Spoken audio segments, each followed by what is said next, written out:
Matthew 12:1-8 recounts an encounter where Jesus' disciples pluck grain on the Sabbath, leading to a confrontation with the Pharisees. Jesus uses this opportunity to teach about the true meaning of the Sabbath and his authority over it. Disciples pluck grain on the Sabbath. One Sabbath, Jesus and his disciples were walking through grain fields. His disciples, being hungry, began to pick heads of grain and eat them. The Pharisees, observing this, accused the disciples of doing what was unlawful on the Sabbath, as their actions were considered a form of harvesting, which was prohibited on the holy day. Jesus' defense and teachings. Jesus responded to the Pharisees by providing two examples from the Old Testament to defend his disciples' actions. David and the consecrated bread.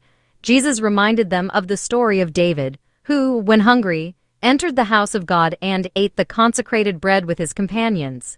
This bread was typically reserved only for priests, yet David and his men were blameless due to their hunger.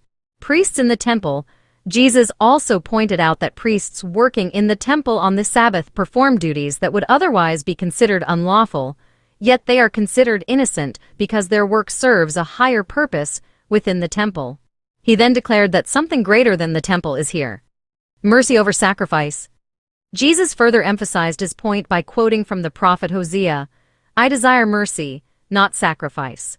He suggested that if the Pharisees had understood the true meaning of this scripture, they would not have condemned his innocent disciples. This statement highlights that God values compassion and human need over rigid adherence to ritualistic law. Lord of the Sabbath. Jesus concluded his teaching by asserting his authority, stating, "For the Son of Man is Lord even of the Sabbath."